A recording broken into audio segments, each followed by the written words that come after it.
ऐसी कोई वस्तु नहीं है जिसमें अच्छाई और बुराई ना हो।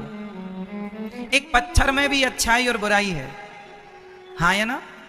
यदि एक पत्थर मैं आपके सिर पर मार दूं तो आपका सिर फूट जाएगा, लेकिन उसी पत्थर को यदि मैं सीढ़ी पर रख दूं, सीढ़ी के ऊपर, एक सीढ़ी के ऊपर पत्थर रख दो तो वो दूसरी सीढ़ी बन जाएगा और हमें ऊपर पहुंचाने के काम पे। बच्चा संगति यदि तलवार और बंदूक की मिल गई तो वो गलत रास्ते पर चला जाएगा, और संस्कार यदि कलम के मिल गए तो वो इतिहास लिख देगा। तो कोई व्यक्ति बुरा नहीं होता, कोई व्यक्ति अच्छा नहीं होता मेरी माँ। सच्चाई तो ये है, प्रत्येक व्यक्ति बुरा होता है और प्रत्येक व्यक्ति अच्छा होता है। हमारे संस्कारों पर निर्भर करता है कि हम आपकी बुराई देखें या अच्छाई देखें। आप में दोनों चीजें मौजूद हैं, हर वक्त मौजूद हैं।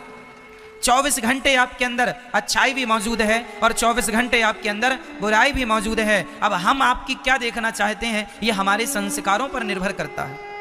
इसलिए मेरी माँ, बुरा जो देखन मैं चला, बुरा न मिलिया कोई, जो दिल खोजा आपुना, हमसे बुरा ना कोई। बुरे हम आंखों से भगवान को देखो और कानों से कभी आज कसम खा लो। हमें क्या फायदा कि हम पड़ोसन की बुराई सुने, क्या मिल जाएगा? चलो आपके घर में कोई नुकसान हो गया, कई लोग ना, जैसे किसी के घर में आग लग गई, एक पड़ोसी, एक व्यक्ति के घर में आग लग गई तो पड़ोसियों ने कहा अच्छा जैसा किया था वैसा भोग रहा है।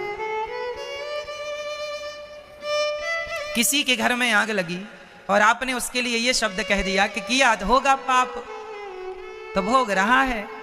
जैसे किसी के घर में किसी की पांव टूट गया, किसी की आंख फूट गई तो कई लोग कहते हैं ना, अरे पाप किया होगा भोग रहा है। क्यों जी?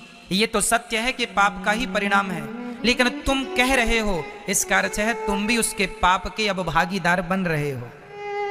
तुम्हें कहने से क्या लाभ मिलेगा? क्यों कह के अपना मुंह खराब कर रहे हो? क्यों किसी के दिल को घायल कर रहे हो? दूसरों के दुख को देखकर दुखी हो जाना बहुत बड़ा पुण्य है और दूसरों के सुख को देखकर सुखी हो जाना बहुत बड़ा पुण्य है। मेरी माँ, भगवान करे आप सदा सुखी रहें, कभी किसी के जीवन में कोई संकट ना आवे लगेगी और जमाना हंसेगा। ईश्वर के घर देर है, अंधेर नहीं है। इसलिए संभल कर बैठना, इसलिए संभल कर बैठना। जग में तमाशा देखने वालों, तुम्हें बड़ा मजा आता है ना दूसरों का घर जलते हुए देखने में। तमाशा देख लो, कहते तमाशा चल रहा है ना? जब भाई भाई का झगड़ा होता है तो लोगों को बड़ा मौका मिलता है। रोज रोज तो ये बोल सकते नहीं, तो जब मिलता है तो छोड़ते नहीं है मौका अपना। बारिश के मेंढक बेचारे कम टर टर करते हैं, केवल